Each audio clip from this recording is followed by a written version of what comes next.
Glória a Deus. Shalom, shalom. Agora já está gravando. Tá tudo bem. Amém, irmãos? Vamos orar de novo em nome de Jesus. Pai, em nome de Jesus Cristo, te agradecemos, te louvamos, nos cobre com teu sangue. Fala com as nossas vidas, nos dá direção, nos dá graça e que verdadeiramente, Pai, desfrutemos de ti. Guarda-nos, ó Pai, pelo teu amor e nos leva adiante em nome de Jesus. Amém. Amém? Hoje, quinta-feira, culto, feriado, todo mundo de boa.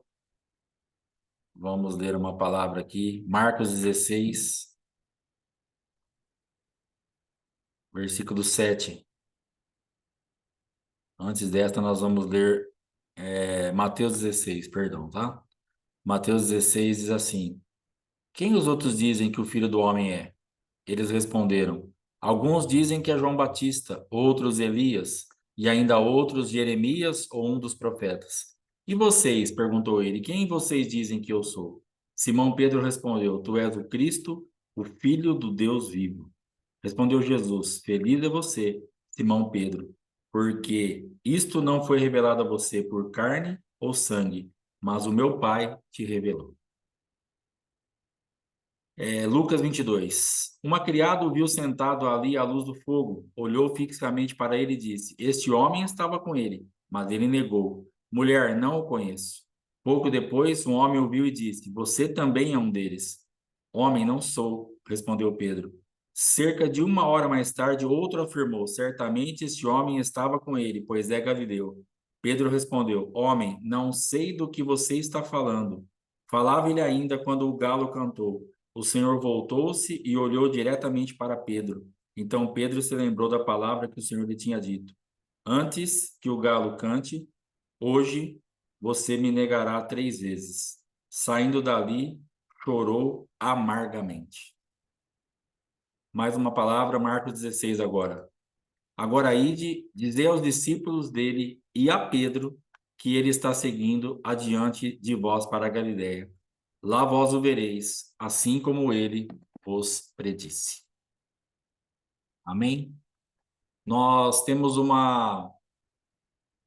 desafio muito grande, que é colocar em prática aquilo que nós temos de revelação, de entendimento, de aprendizado dentro da palavra de Deus.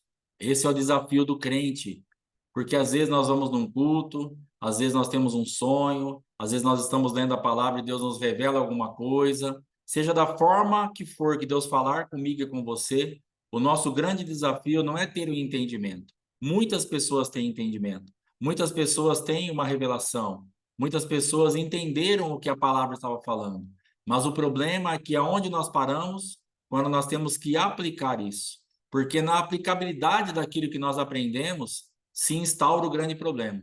Porque o problema é que nós não queremos abrir mão de nós mesmos, nós não queremos negociar nada, nós não queremos andar a outra milha, nós não queremos dar a outra face, nós não queremos dar a túnica, nós não queremos, não queremos, não queremos, não queremos.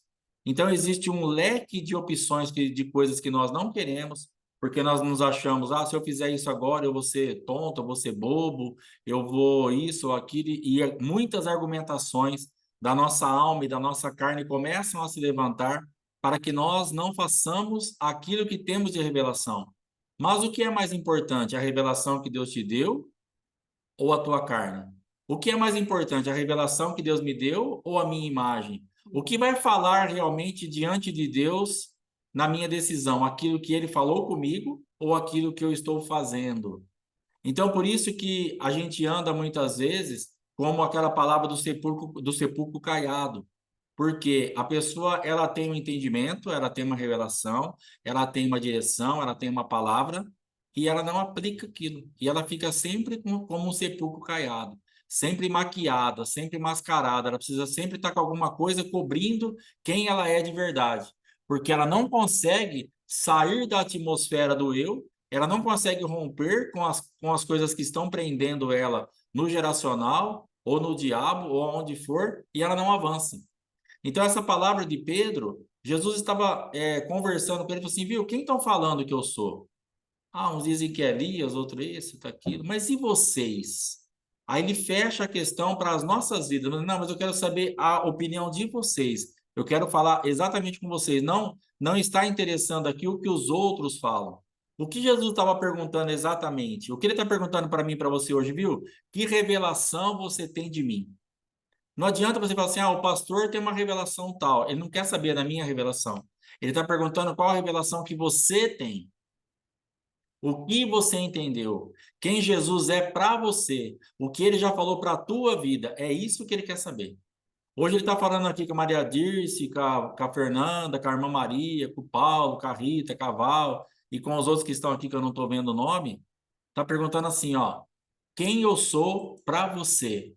Para a Maiane, para a Rita Monteiro, para o Tiago, para a Priscila, para a Edivânia, para a Val, para a Loíse. Então, uma pergunta específica hoje, quem eu sou para você? E aí Pedro então pega assim, fala assim: Tu és o Cristo, o Filho do Deus vivo. E Jesus falou: Uau, isso não foi nem carne e nem sangue que tu revelou, mas o meu Pai que está no céu. Essa revelação, Pedro, ela é poderosa.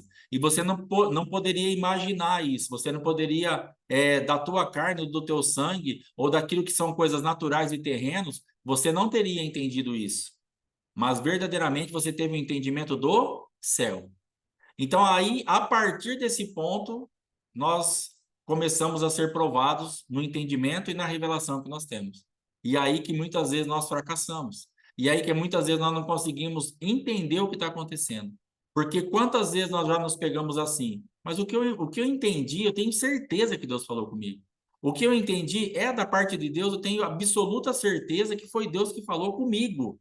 Não é que alguém, não, comigo, diretamente, eu entendi aquilo. Mas quando chega o embate, nós não rompemos. Quando chega o momento e fala assim, você estava com ele. Você entendeu que ele é o Cristo. Fala assim, eu não entendi nada. Pedro estava falando assim, eu não entendi nada. Eu não sei nem do que vocês estão falando. Mas naquele momento, na presença de Jesus, Jesus mesmo assinou embaixo da revelação. Falou, essa revelação foi meu pai que te deu. Está carimbado. Jesus mesmo carimba. Então existe um monte de revelação na minha vida e na tua vida que Jesus está carimbando. Foi meu pai que falou com vocês. Foi o Espírito Santo que falou com vocês. Está carimbado isso. Mas agora a gente não rompe. Por que não rompe? Porque justamente se levantam os obstáculos. E Pedro, então, se levantou o obstáculo da arrogância, da soberba, do se achar melhor que os outros por ter a revelação, porque ele tinha liberado algumas palavras antes, que falou assim: se for necessário, eu morro com o Senhor. Não, jamais vai acontecer isso. E ele começou então a se engrandecer naquilo que ele tinha de entendimento. E o entendimento não é para que nós nos engrandecemos. O entendimento que Deus nos dá é para que nós engrandeçamos o nome dele. A revelação não é para que você seja alguma coisa. A revelação é para que ele seja alguma coisa em você. Quando você aplicar a revelação na sua vida, você fracassa. Quando você aplica o entendimento de Deus para falar assim, agora eu entendi, eu sou alguma coisa, pronto, acabou. Já sucumbiu. Nós já afundamos o barco. Mas quando nós pegamos o entendimento, a revelação, aquilo que Deus nos deu, aquilo que nós entendemos que Cristo é para nós e aplicamos para glorificar o nome dele, aí nós rompemos. Então nós precisamos inverter o que nós estamos fazendo. O que você está fazendo com a revelação? O que você está fazendo com o entendimento? Eu estou falando que eu sou o cara que, se precisar, eu morro com Jesus. Você vai afundar o barco. Você vai ter problema.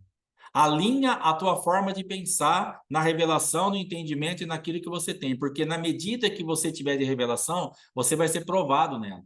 E se você reter a revelação para você e não transferir que a revelação é para a glória de Deus, e é Ele que te deu e é para Ele todas as coisas, você não vai conseguir ser aprovado. Porque Pedro, ele teve uma revelação tremenda, mas quando chegou o desafio para ele passar na prova, ele não conseguiu, porque ele achou que aquilo, ele era aquilo. E ele não era aquilo, ninguém é nada. Jesus é por nós.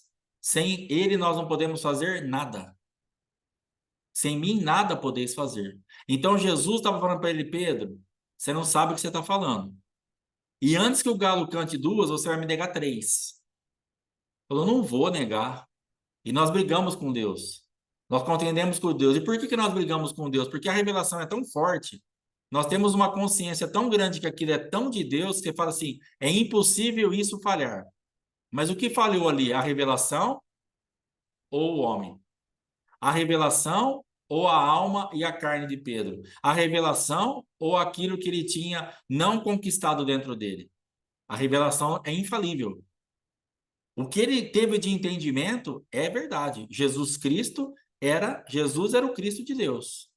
Tu és o Cristo, o Filho do Deus vivo. Isso aí foi o que ele teve de entendimento e revelação. E essa era a plena verdade. Ele não caiu por causa disso, mas ele caiu porque ele achou que aquilo o tornara uma coisa muito maravilhosa.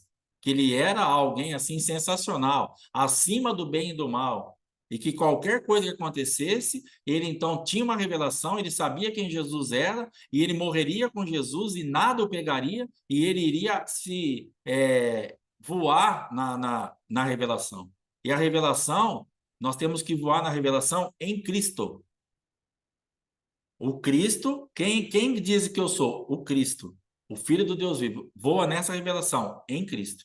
Ele quis revelar, ele quis voar na revelação sem Cristo. Ele sabia quem Jesus era, mas queria fluir sem Jesus. Ele sabia quem Jesus era, mas queria fluir na capacidade humana. E isso não vai dar certo nunca, jamais. Vamos nos arrebentar. E vamos passar vergonha e vamos envergonhar o nome dele. Porque aí ele estava num lugar, num fogo, num negócio, aí uma mulher olha, a criada olha e fala, você? Ele falou assim, não, a senhora está enganada. Aí o outro vem e fala assim, não, você... não, não é. Aí vem o terceiro, não, também não sou. Aí o próprio Senhor olha para ele, e ele envergonhado, ele sai e vai chorar amargamente. Todas as revelações que estão paradas na nossa vida, para que elas voltem a funcionar, nós vamos precisar chorar amargamente. Aqui está uma chave, está um segredo, está uma revelação, está um mistério. Tudo aquilo que nós nos arrogamos, como se aquela revelação fosse nos sustentar, independente do que fosse acontecer, e nós sucumbimos, para que nós voltemos no estágio anterior, nós precisamos chorar amargamente. E o que é chorar amargamente? Se arrepender. Os olhos de Jesus olhando para você tem que te constranger. Quando Pedro viu aquele olho, quando Jesus bateu o olho nele, e o galo cantando, e toda aquela atmosfera de derrota, de fracasso, de peso, de frustração, se apoderou, formou aquela nuvem demoníaca, diabólica, carnal, em volta da mente e da atmosfera que estava sobre Pedro, aquele olhar fez com que ele fosse chorar amargamente. Ele falou assim, eu te conhecia, mas eu não te apliquei. Eu sabia quem o Senhor era, mas eu não desfrutei do Senhor. Eu achei que dava para eu caminhar sozinho. Eu achei que só de saber aqui que o Senhor era o Cristo seria o suficiente. Não desceu para a alma. Você precisa entender que a revelação tem que conquistar a tua alma, porque no momento da guerra, no momento da pressão, a resposta quem vai dar é você, não é o Cristo. Quem dá a resposta, ele te revela quem ele é, o teu espírito tem que falar para a tua alma quem Cristo é, porque na hora da pressão, na hora do combate, a tua alma tem que suportar aquilo e dar a resposta. Não, eu conheço ele. Se Pedro tivesse transferido a glória para Deus, essa revelação, e tivesse deixado essa revelação tomar conta da alma dele, aí Jesus nem teria falado que iria negar. E ele não teria também falado, não, eu morro, Senhor. Mas se ele passasse pelo mesmo problema, falar, você é um deles, eu sou. Você sabe que você corre o risco de morrer, não tem problema. Eu sei quem ele é para mim. Eu sei que ele é o Cristo, o Filho do Deus vivo. Eu sei o que eu tenho que fazer. Aí ontem aqui, a gente estava no bate-papo, minha irmã falou assim: o meu problema era aplicar essas coisas. O meu problema era, na hora de aplicar, eu fico louca, porque eu achava legal quando eu podia xingar. Eu achava legal quando eu podia brigar, quando eu podia mandar todo mundo, vai para os quintos dos infernos, todo mundo. E agora eu não posso mais, eu fico louca com isso. E agora eu fico pensando, falo, meu Deus, o que eu tenho que fazer? Mas eu estou conseguindo. E ela estava feliz por estar conseguindo. Porque a revelação tem chegado, o entendimento tem chegado, o ensino tem chegado e ela tem conseguido fazer com que isso informe a alma dela. Ó, a pressão vai chegar, cuidado com a resposta. A pressão vai chegar, cuidado com o que você vai falar. Vão te apertar. Esse Jesus que você conheceu agora e que você fala, ó, estou no outro estágio, conheci Jesus, ele é uma bênção, isso vai te apertar. Isso vai te trazer uma pressão. Porque você vai ter que dar uma resposta condizente com aquilo que você está falando, com aquilo que você está entendendo. E você só vai conseguir dar essa resposta condizente de uma forma favorável a Cristo quando isso estiver conquistado na tua alma. Quando você se tornar essa palavra. Não adianta nada um pensamento, ainda que seja muito revelado no Espírito, na nossa mente, tu és o Cristo, Filho do Deus vivo. Mas se você não se torna essa palavra, você não tem como responder desse ambiente. Quando você se torna essa palavra, você se torna um ambiente propício à resposta, seja a pressão que você sofrer. Porque você se tornou aquilo. Pedro teria se tornado aquilo. Ele é o Cristo, o Filho do Deus vivo. Você estava com ele? Estava. Mas como ele não se tornou aquilo, ele não tinha como responder. Ele não tinha como liberar o mundo espiritual que estava pressionando ele. Então, o mundo espiritual que pressionou ele na alma, ele sucumbiu. Porque ele tinha um entendimento só no espírito. Ele tinha um entendimento. Ele olhava e falava assim: eu sei que ele é o Cristo, Filho do Deus vivo, mas eu tenho medo. Eu sei quem ele é, mas se eu falar quem ele é, eu morro. Se eu falar quem ele é, eu não sei o que vai acontecer. Então, a revelação tem que te trazer segurança. A revelação tem que te tirar, te demover do medo. A revelação tem que te colocar no lugar de segurança total. Porque a segurança é o próprio, a revelação é o próprio Cristo em qualquer aspecto. E isso tem que te tirar do medo. Porque o verdadeiro amor lança fora todo o medo. Então, se ele tivesse recebido o amor da revelação de que Jesus era o Cristo, o Filho do Deus vivo, ele teria extirpado da vida dele toda a manifestação de medo. Mas por que ele estava com medo? Porque a alma dele não tinha sido informada do amor de Cristo. Então ele olhava e ele pensava o quê? Vai dar problema se eu falar que é ele. Vai dar problema se eu revelar o que eu sei. Mas não vai dar problema se você revelar o que você sabe, se você for isso. Se você, na alma, for isso, se você se tornar essa pessoa. Nós temos acompanhado algumas pessoas e nós temos visto mudanças de quadros terríveis. Quadros de dependências, de coisas assim, emocionais, de dependências químicas, de dependência mesmo da... Eu era dependente de mim, por exemplo. O que eu dependia? A minha esposa, ela falava assim, você é entorpecido por você mesmo.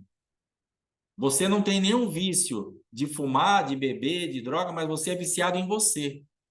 Então você se alimenta de você mesmo. Eu era uma pessoa que eu gostava de muita coisa que eu fazia, de muitas manifestações da minha carne, mesmo sendo cristão. Então, ou seja, eu tinha uma revelação, eu tinha um entendimento, eu sabia que quem Jesus era e o que ele fazia, só que na hora da pressão, a minha alma respondia de acordo com a velha natureza. Eu não punha a nova natureza para funcionar.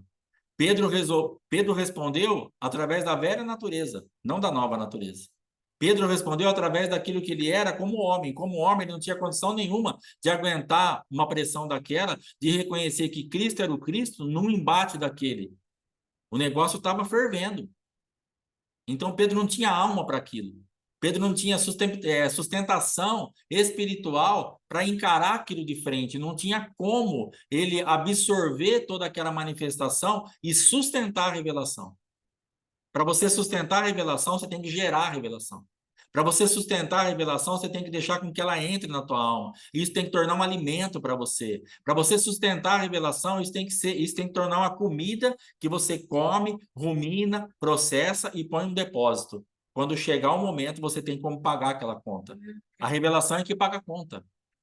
Mas quando chegou a conta na vida de Pedro, nessa área, ele não tinha recurso. Como que ele paga uma conta dessa? A conta era muito alta para o Pedro sozinho. A conta era muito alta para o Pedro soberbo, para o Pedro arrogante, que achava que ele podia todas as coisas, que ele não negaria, que ele morreria junto. Porque ele não era o Pedro conquistado pela palavra que ele tinha recebido. Ele só era o Pedro. Então, se você for só você, você vai ter problema. Se você for só você em qualquer situação, você vai perder. Se eu for só eu em qualquer situação, eu vou perder. Porque eu preciso me conquistar dentro desse aspecto da palavra. Então, talvez você esteja enroscado e fale, pastor, eu não estou entendendo nada, porque eu tenho certeza que Deus me falou isso e eu não rompo. Você não rompe porque você não transformou essa revelação em alimento. Aquilo não te alimentou espiritualmente, aquilo só te trouxe um entendimento. Você precisa de um alimento, não só de um entendimento. O que Pedro tinha era um entendimento reveladíssimo, assinado por Jesus, tremendo, glória a Deus. Mas foi alimento para ele? Não, porque a hora que o sufoco chegou, ele não tinha como responder. Era como se ele não tivesse uma comida. E ele não tinha mesmo, porque ele não tinha comido aquilo. Ele tinha comido outra coisa. Então nós precisamos entender que o mundo que nós estamos inseridos dentro do evangelho, nós vamos precisar fazer com que as coisas sejam processadas mais rápido na nossa vida, porque nós vamos ser provados nisso. Você entende isso? Tudo que você está aprendendo, você vai ser provado no trabalho, na escola, em casa. Tem pessoas aqui que moram sozinhas, elas são provadas sozinhas. É engraçado, né? Você fala assim, não, a pessoa é provada porque ela está no trabalho, ela está em casa, ela convive. Não, mas tem gente que às vezes está congregando com a gente, ou que convive com a gente, que mora sozinho, não trabalha mais, e pergunta para ela se ela não passa por prova. Porque a palavra vai provar ela. Não tem como não provar. Não é o problema disso aí. Eu brigo comigo mesmo, não preciso de ninguém. De boa. Se eu tiver ruim, se eu tiver na carne, se eu tiver com uma alma abandonada, igual eu andava, eu não preciso de esposa, não preciso de filho, não preciso de irmão, não preciso de nada. Eu comigo mesmo já vira um tropel aqui já. Eu não preciso de ninguém para brigar, para ficar azeda, para ficar sozinho. O Alexandre com o Alexandre já vira um rolo. Entendeu? Então por quê? Porque na verdade a palavra ela vai nos provar. Eu moro sozinho, eu moro sozinho, eu estou de boa. Você não está de boa. Você vai ter que pegar a palavra e transformar no alimento, porque a prova vai bater à sua porta, de uma forma ou de outra.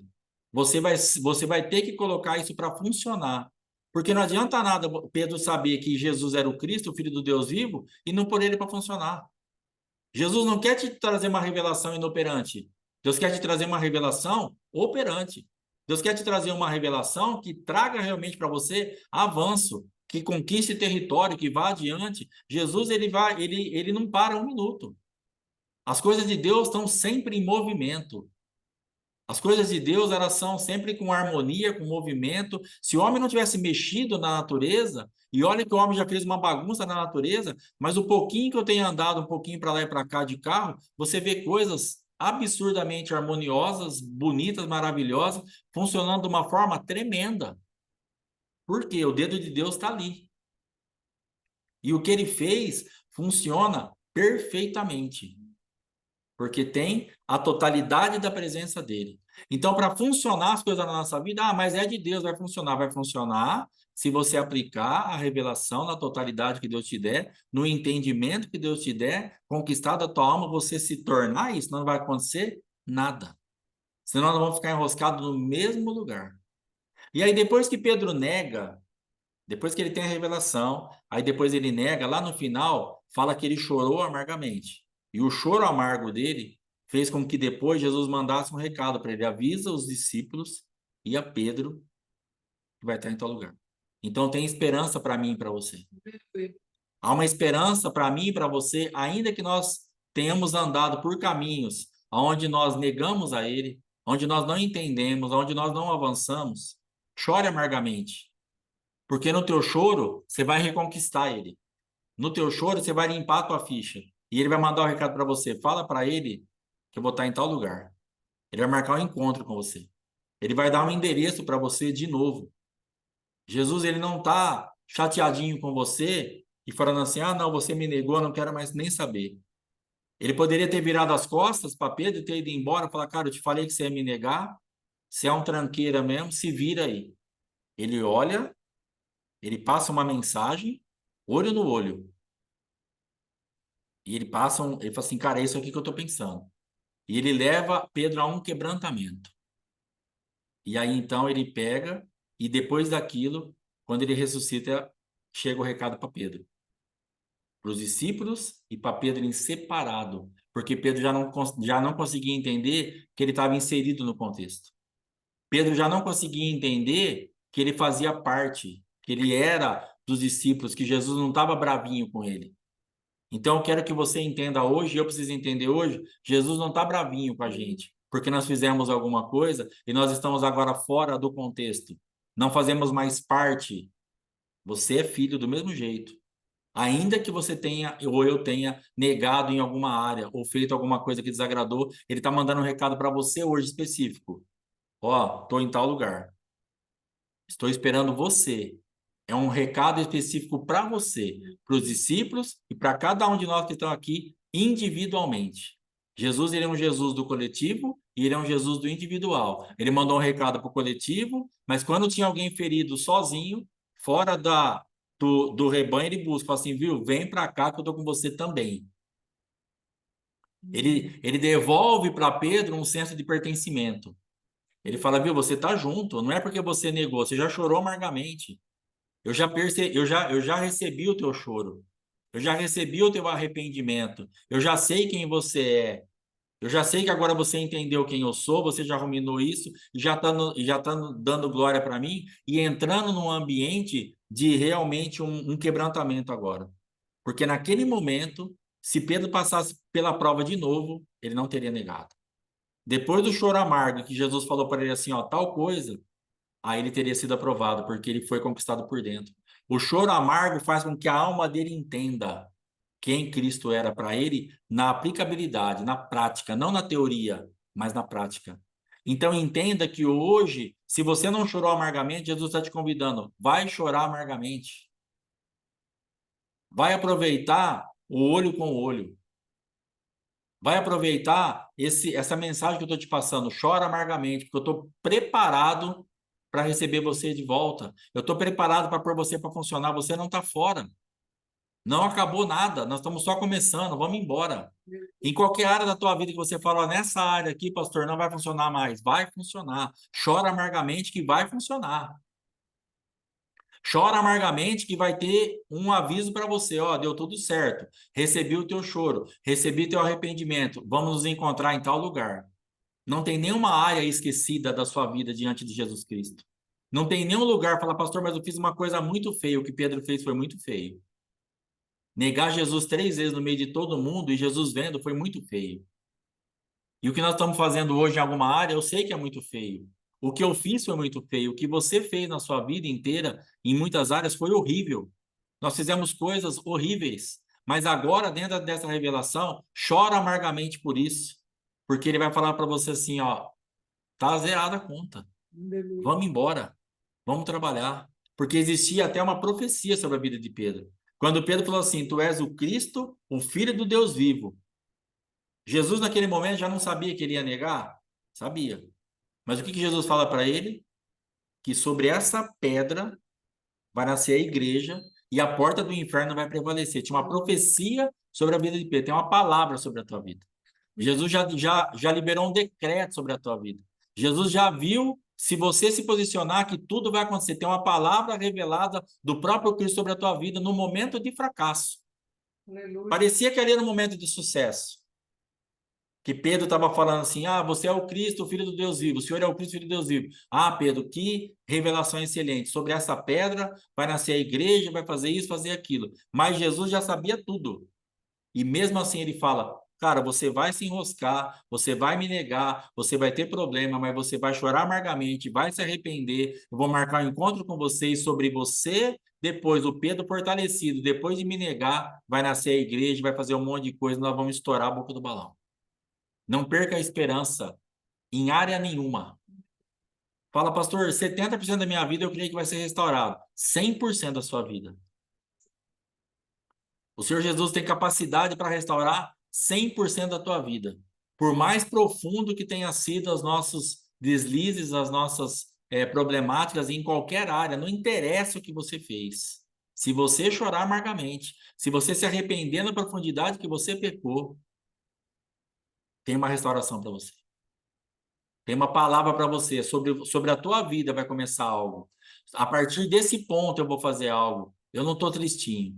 É que nós colocamos Jesus funcionando igual a gente. A gente fala assim, ah, se tivesse feito isso para mim, eu ficaria tão tristinho que eu não queria nem saber mais. Jesus não é você. Jesus não tem nada a ver comigo. Jesus é Jesus. E o que ele quer é transferir essa natureza dele para mim, para nós pararmos de ficarmos tristinho, bicudinho, magoadinho. Nós estamos numa escola onde o apóstolo está falando assim, viu? Precisa crescer. Vocês vão lidar com gente, vocês vão lidar com igreja, é uma escola de liderança, viu? Precisa crescer, amadurece. Para de biquinho, para de chorinho, para de... Precisa amadurecer, precisa crescer. Então ele tem chamado os líderes ali para sair da criancice, da meninice, para virar homem, para virar mulher, para virar homem e mulher de Deus. Falar, viu? Para, porque vocês vão ficar enroscadinho e não vai dar certo, porque toda hora vai ter um probleminha. Toda hora vai ter um negócio para acontecer. Você escuta uma coisa desagradável de um, escuta uma coisa desagradável de outro. Eu posso falar uma coisa desagradável para você aqui no culto ou num atendimento, eu não sei, eu posso te ferir. E agora? Você vai jogar todo o meu histórico no lixo, vai fazer um biquinho e vai embora, sem falar tchau, como um monte de gente às vezes faz? Ou você vai ser maduro para falar comigo, pastor, ó, eu não gostei desse assunto, tamo junto, mas ó, por favor, aqui não deu certo. E nós vamos se acertar e vamos caminhar. Porque as pessoas jogam o histórico do outro fora em segundos. Isso é mundo. Pega o histórico, a pessoa tem uma vida com ela, caminhou com ela 1, 2, 3, 4 anos. Tá tudo bem, só que uma hora deu problema. E agora? Você vai me jogar no lixo? Eu vou te jogar no lixo? Você tá comigo aqui faz 2 anos, 3 anos, 4 anos. Quando você deu um problema, eu falo assim, irmão, vai em paz. Eu não posso. Eu tenho que levar em conta o teu histórico. Quem você é na minha vida? Quem eu sou na tua vida? Quem é teu marido, tua esposa, teu professor, teu pai, teu patrão? Considerem os históricos. Pare de analisar as pessoas por fatos isolados. Ah, mas o histórico do meu marido, pastor, é um lixo do começo ao fim. Beleza, aí você vai ter que reverter isso. Existem históricos cruéis, existem históricos tristes, nós sabemos disso. Mas existem históricos que dá para você ponderar. E às vezes você conversa com uma pessoa e ela fala de outra, parece estar falando de Deus. Se eu for falar do meu tio Paulo, às vezes vai. E seu tio Paulo? Ah, meu tio Paulo, desde criança, quando eu dava o meu surto lá, quando eu começava a chorar, ele vinha, me abraçava, me beijava, vamos lá, vamos ganhar esse jogo, vamos. Meu tio Paulo ia no Noroeste. Era uma história era toda. Só que a hora que ele. Se ele pisar na bola comigo uma vez. E seu tio Paulo? Ah, meu tio Paulo, cara, é mesmo. Mas e o histórico? O cara ficou com você 40 anos, 50 anos. Me amou, me deu atenção, foi que nem meu pai, fez um monte de coisa, agora já não presta mais. Que coração que é esse que você tem, que eu tenho? Cadê o histórico? Então o tio acabou de uma hora para outra com 500 coisas boas, uma ruim, por jogar no lixo. O pastor acabou, a ovelha acabou, o irmão em Cristo acabou. O que está acontecendo? Então a gente dá uma analisada, sair dos mimimi, sair dessas contaminações, cuidado com contaminações, com muita conversa, porque as pessoas nos contaminam, as pessoas vêm fermentar a nossa vida com muitas coisas, e nós entramos nesse ambiente de fermentação, e o Senhor Jesus fala assim, um pouquinho de fermento, fermenta, leveda toda a massa. Cuidado, porque uma historinha que você escuta aqui, um negocinho que sai lá, pode dar um azedume completo em tudo. Então, toma cuidado. Quando você escutar alguma coisa de alguém, pega o histórico, dá uma analisada, não propague essa informação, não saia falando de qualquer jeito. Você viu o que falaram do pastor? Você viu o que falaram da irmã? Calma, vai checar, vai ver se é verdade, vai ver se aconteceu, vai ver se é isso mesmo. Porque às vezes estão fazendo um negócio ou entenderam de um jeito e é uma coisa totalmente diferente. Aí vai ficar a tua palavra lá na frente depois. Aí foi você que levou a informação. Então, dá uma segurada, leva as coisas em ordem, deixa a poeira baixar, dá uma olhada em tudo, porque dá para a gente segurar bastante coisa. Em nome de Jesus. Então, essa vida de Pedro, ela nos deixa um exemplo onde nós precisamos ficar bem antenados nisso. Isso é um modelo para nós. Nós podemos ter uma grande revelação, nós podemos cair, mas nós temos condições de voltar. E vai contar depois quando a gente volta, porque aí depois ele foi apóstolo, aí ele fundou a igreja, aí ele voou. Então hoje, não se detenha na limitação que você está, porque você, entre aspas, negou Jesus de alguma forma. Ah, como que eu nego Jesus? Não é só falar, eu não conheço ele. Tem um monte de jeito de negar Jesus. Tem um monte de jeito de você ter uma palavra, um entendimento. Quando você não aplica aquilo, você está negando Jesus. Quando você não põe aquilo para funcionar, você está negando Jesus. Se a palavra fala para você, ó, age de tal forma aqui, e você faz ao contrário, você está negando Jesus. Se a palavra está falando não mente, todas as vezes que você mente, você está negando Jesus. Se a palavra fala não adultera, todas as vezes que adultera, está negando Jesus. Está infringindo um mandamento, uma ordem, manifestando uma natureza satânica, sim, mas também está negando Jesus. Porque se não faz o que ele está falando, se está fazendo ao contrário, está negando. Amém? Vamos orar em nome do Senhor Jesus Cristo. Domingo, culto, 19 horas, Santa Ceia, em nome de Jesus. Você que tiver teu dízimo, a tua oferta, você envia para o ministério. Não precisa nem ficar falando muito disso, que graças a Deus está todo mundo enviando. Que em nome de Jesus aí o Senhor te abençoe no teu dízimo, na tua oferta, te prospere, que a sua sementeira seja abundante, que você colha 100 por um. Muito obrigado por estar ofertando, por estar acreditando no ministério, nas nossas vidas. Que o Senhor recompense a cada um em nome de Jesus. Amém? Vamos orar. Pai, em nome de Jesus Cristo, eu quero te agradecer, te louvar por esta noite, por essa palavra. Eu creio, Pai amado, no teu amor a favor das nossas vidas. E que nós, ó Pai amado, ainda que tenhamos te negado, que possamos nos arrepender chorando amargamente. Possamos voltar, ó Pai, porque o Senhor está esperando esse choro. E o Senhor quer, ó Pai amado, nos restituir e nos levar de volta a lugares onde nós perdemos e achamos que nunca mais poderíamos voltar lá. Pai, em nome de Jesus, eu sei que nós podemos voltar lá. E em nome de Jesus, ó Pai, nós cremos na tua misericórdia e na tua graça para que nós voltemos, Pai. Em nome de Jesus. Que o Senhor possa, Pai amado, nos dirigir e nos levar a esses lugares. Em nome de Jesus Cristo. Eu creio, Pai, na tua misericórdia. Pastor Tiago, pastora Priscila, vocês podem voltar. Pastor Tiago, pastora Priscila, vocês podem. Chorem amargamente, que tudo será restituído. Chorem amargamente. Pai, em nome de Jesus, cada vida aqui, que choremos amargamente e que o teu sangue, Pai, faça a diferença nas nossas vidas. Tenha misericórdia de nós, perdoa nossos pecados e nos estabelece naquilo que é da parte do Senhor. Em nome de Jesus. Amém. Amém, irmãos. Até domingo. Deus abençoe. Em nome de Jesus. Shalom.